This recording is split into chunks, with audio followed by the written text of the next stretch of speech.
আমার ভাতিজা খুব আকর্ষণীয় ছিল এবং তাকে দেখলে আমি আবেগপ্রবণ হয়ে পড়তাম। তাকে দেখলে আমার মন কেমন জানি করত। একদিন আমি সিদ্ধান্ত নিলাম, এই সুযোগে আমি আমার ইচ্ছা পূরণ করব।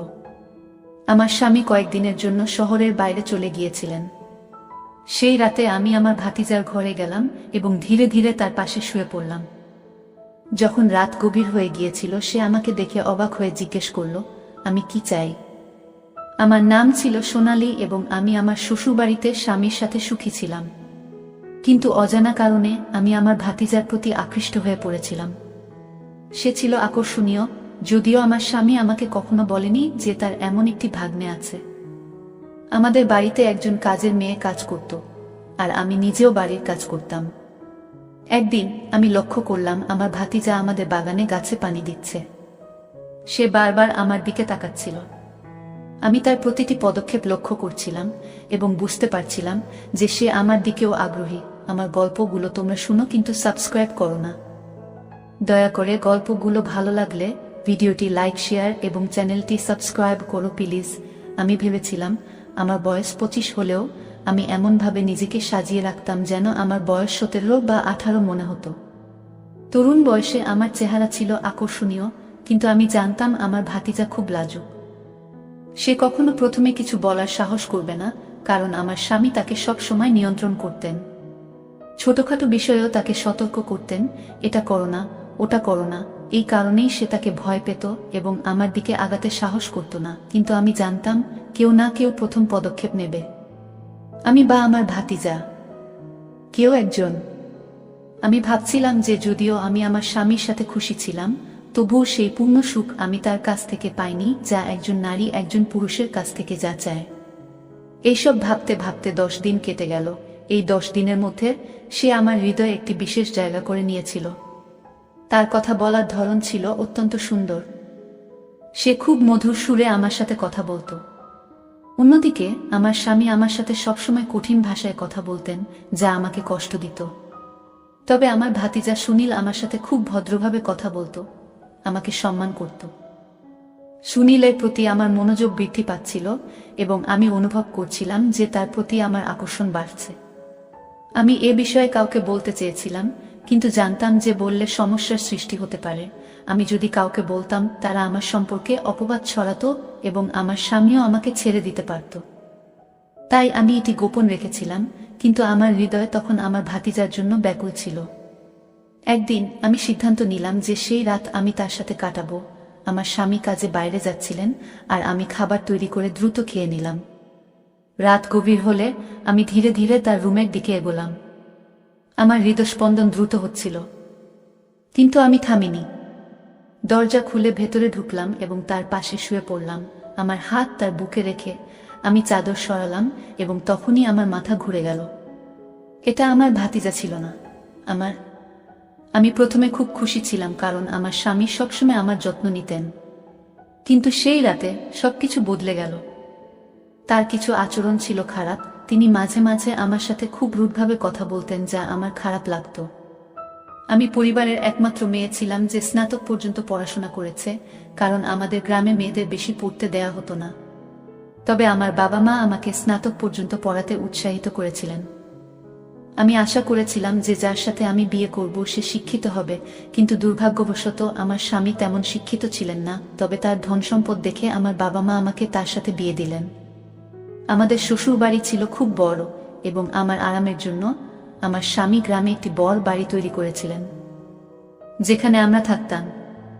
আমি নিজেই সব কাজ করতাম, কিন্তু সময়ের সাথে সাথে আমি ক্লান্ত হয়ে পড়লাম এবং আমার স্বামীর কাছে অনেকবার অভিযোগ করতাম। আমি বলতাম, এত বড় বাড়ির সব কাজ আমি একা করতে পারবো না, আপনি একজন সহকারী নিয়োগ করতে পারেন যে আমার কাজে সাহায্য করবে। কিন্তু তিনি সবসময় বলতেন, এর দরকার নেই, তুমি এত সুন্দর যে আমি চাই না তুমি অন্যের সাহায্য নাও। এজন্যই তোমাকে আমার পরিবারের কাছ থেকে দূরে এনেছি। তার এই কথাগুলো মাঝে মাঝে আমার মন খারাপ করত, কিন্তু আমি জানতাম এটাও ছিল ভালোবাসার একটি ধরন। হ্যাঁ, আমার স্বামী আমাকে গভীরভাবে ভালোবাসতেন এবং আমাকে সবসময় কাছে রাখতে চাইতেন, কিন্তু তার কথা বলার ধরন এবং আচরণের কারণে আমি তাকে তেমন ভালোবাসতে পারতাম না। আমি অনেকবার বলেছি যে তিনি তার কথা বলার ধরন পরিবর্তন করা উচিত, কিন্তু তিনি কোনো গুরুত্ব দিতেন না।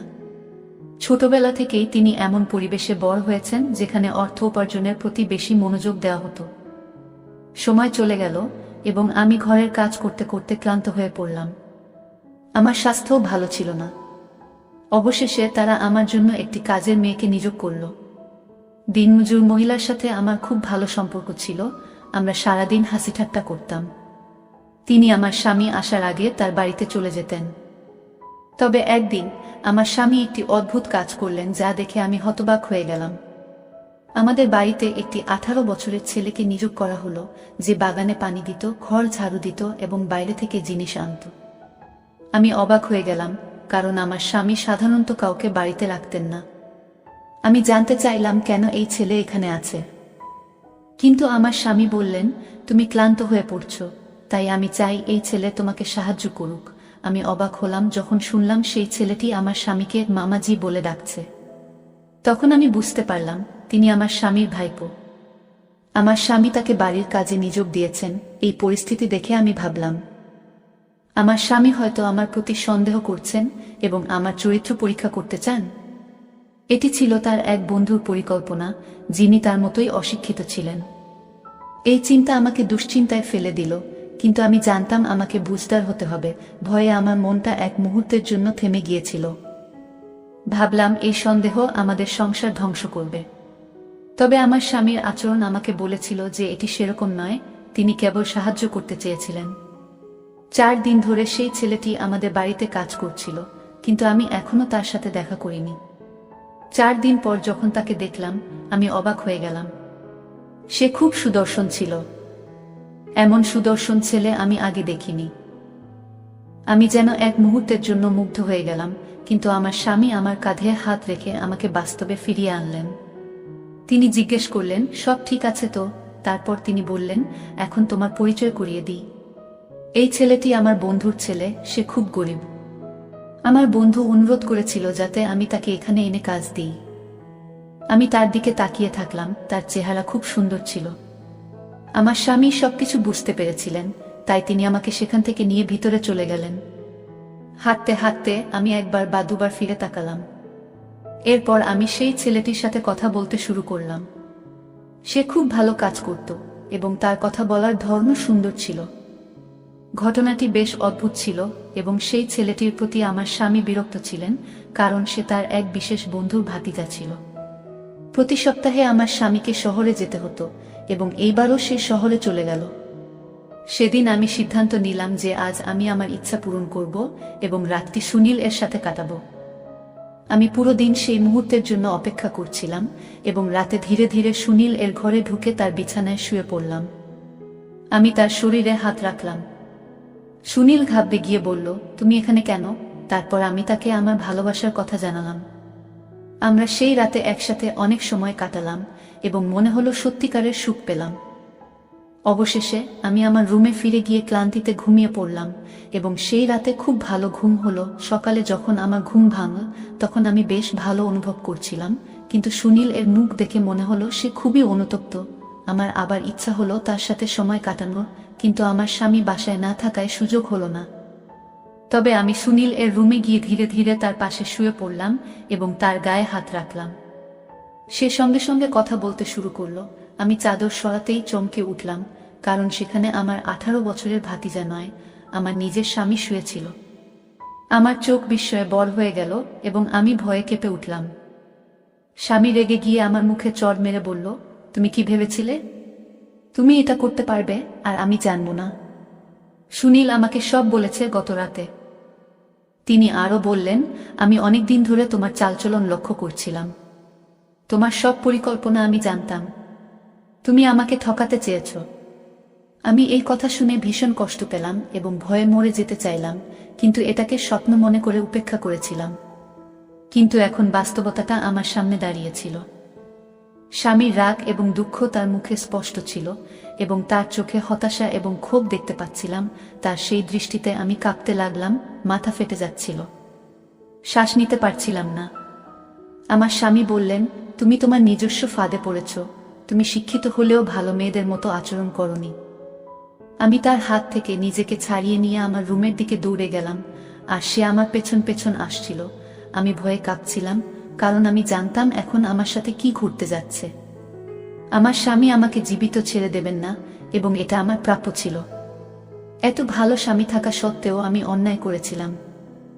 শয়তানের ফাঁদে পড়ে রুমে ঢুকে দেখি তিনি কোথাও নেই। ভয়ে আমি সেখানেই থেমে গেলাম, কারণ আমার সামনে মৃত্যুর ভয় ছিল। তিনি বাইরে থেকে জোরে জোরে ডাকতে লাগলেন, তুমি যদি 5 মিনিটের মধ্যে বাইরে না আসো, তাহলে আমি তোমাকে ডিভোর্স দিয়ে দেব। এই কথা শুনে আমার মনে হলো মৃত্যুর চেয়েও খারাপ কিছু। আমি বাইরে এসে তার পায়ে পড়ে বললাম, আমাকে মাফ করে দাও, আজ থেকে আমি এমন কাজ করব না। আমি আমার আবেগের কাছে হেরে গিয়েছিলাম। সে আবার আমার মুখে থাপ্পড় মেরে বলল, তুমি খুবই অসভ্য, তোমার লজ্জা নেই। আজ তোমাকে জীবিত রেখে দেব না। তিনি একটি লাঠি নিয়ে আমাকে মারতে শুরু করলেন। আমি আমার কাজের জন্য ক্ষমা চাইতে লাগলাম, কিন্তু তিনি থামলেন না। তিনি যন্ত্রের মতো মারতে লাগলেন। এই আমার সেই স্বামী, যিনি আগে আমার জন্য জীবন দিতেন। আমার স্বামী সবসময় আমার যে কোনো সমস্যার পাশে দাঁড়াতেন এবং আমার সামান্য অসুবিধাতেও উদ্বিগ্ন হতেন। কিন্তু আজকের দিনটা আলাদা ছিল। রাগের বশে তিনি সম্পূর্ণ মেজাজ হারিয়ে ফেললেন এবং থামার কোনো লক্ষণ দেখালেন না। আমি তাকে ধাক্কা দিয়ে দূরে সরানোর চেষ্টা করছিলাম, ক্ষমা চাইছিলাম, কিন্তু তিনি কিছুতেই থামতে রাজি ছিলেন না। অবশেষে তিনি ক্লান্ত হয়ে লাঠি ফেলে দিয়ে বিছানায় বসে পড়লেন এবং আমার দিকে তাকিয়ে বললেন, আমি তোমাকে অনেক ভালোবাসি। তিনি আরও বললেন, তোমাকে এত সম্মান দিয়েছি, ভালোবাসা দিয়েছি, কিন্তু তুমি সব নষ্ট করে দিয়েছ। আমার সম্মান তোমার কাছে মূল্যহীন ছিল। তোমাকে মাথার মুকুট বানিয়েছি, কিন্তু তুমি তার যোগ্য ছিলে না। আমি তার দিকে তাকিয়ে বললাম, তুমি যদি আমার সাথে সঠিকভাবে ব্যবহার করতে এবং সঠিকভাবে কথা বলতে, তাহলে আমি কখনো এমনটা করতাম না। আমি শুধু তোমার দিকেই মনোযোগী হতাম। আমি তোমাকে অনেকবার বলেছি তোমার কথা বলার ভঙ্গি বদলাতে, কিন্তু তুমি কখনো শোনোনি। তিনি বললেন, তুমি আমার কথায় পাত্তা দাওনি, তাই আমিও পাগল হয়ে গেছি। কেন ঘরের ভিতর এমন করেছ? আমি তার সামনে দাঁড়িয়ে কাঁদতে লাগলাম।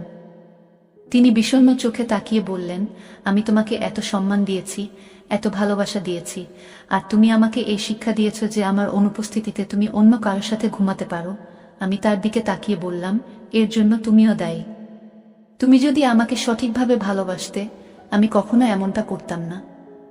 আমি তোমাকে একটা সুযোগ দিয়েছিলাম। প্রথম 2-3 দিন সব ঠিকঠাক ছিল, কিন্তু তারপর তুমি অনেক দিন আমার থেকে দূরে থাকলে, আমাকে ঠিকমতো সময় দিলে না। তখন আমি কি করব? আমি অন্য কারো প্রতি আকৃষ্ট হয়ে পড়লাম। আমার কি দোষ ছিল বলো? তুমি যদি ওকে রাখলে এত সব নাটক হতো না। আমি আমার ভুল মানতে রাজি নই। সে তখন একই কথা বলতে লাগল যে সে আমাকে পরীক্ষা করছে। দেখো, আজ আমার সন্দেহ বিশ্বাসে পরিবর্তিত হয়েছে এবং আমি খুব দুঃখিত যে তোমার মতো একটি মেয়ে আমার স্ত্রী। তখন তার কণ্ঠে শুধু দুঃখ ছিল। আমি সেই কথাটি শুনেছিলাম। আমার আফসোস ছিল যে আমার স্বামী আমাকে এত ভালোবাসলেও আমি তাকে ঠকাতে চেয়েছিলাম, কিন্তু আমি আমার ইচ্ছার কাছে হার মানতে বাধ্য হয়েছিলাম। এখন আমি কি বলবো? আমার স্বামী হঠাৎ রেগে গিয়ে মুখ লাল করে উঠে দাঁড়ালেন এবং আমার হাত ধরে কাছে নিয়ে এসে বললেন, আমি আর তোমার সাথে থাকতে পারবো না। কারণ যখনই তোমার মুখ দেখি, তোমার এই খারাপ কাজটা আমার মনে পড়ে। এই কষ্ট আমি সহ্য করতে পারি না। তিনি বললেন, আমি সহ্য করেছি, কিন্তু এখন আর এই কষ্ট সহ্য করতে পারি না। একজন পুরুষের সবকিছু সহ্য করতে পারি না, তাই আজ আমি তোমাকে তালাক দিয়েছি। এই কথা শুনে আমি যেন পাথরের মূর্তির মতো দাঁড়িয়ে রইলাম। 3 দিন আগে আমার জীবন সুখে পরিপূর্ণ ছিল। আজ আমি সম্পূর্ণ অসহায় হয়ে মাটিতে পড়ে গিয়েছিলাম।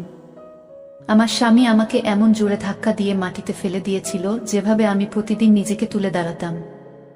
যদিও এটি আমার জন্য একেবারেই ঠিক ছিল না, কারণ আমি অন্য কারো প্রতি আকৃষ্ট হয়ে পড়েছিলাম। আমার স্বামীর অনুপস্থিতিতে আমি এসব করছিলাম। কিন্তু এখন আমার কান্নার কারণ হয়ে দাঁড়িয়েছে আমার চরিত্রের দাগ। আমি উঠে আমার জিনিসপত্র গুছিয়ে মায়ের বাড়িতে চলে এলাম, কিন্তু সেখানেও শান্তি পাইনি। আমার স্বামী আমার পরিবারের সবাইকে সব জানিয়ে দিয়েছিল, যার ফলে আমার মা, ভাই এবং ফুফু সবাই আমার সাথে খারাপ ব্যবহার করতে শুরু করলো। একসময় আমি আমার স্বামীর ঘরের রানী ছিলাম, কিন্তু আজ আমার একটি ভুল আমার জীবনকে নষ্ট করে দিয়েছে। যারা আমাকে একসময় সম্মানের চোখে দেখত, তারা এখন ঘৃণার চোখে দেখে।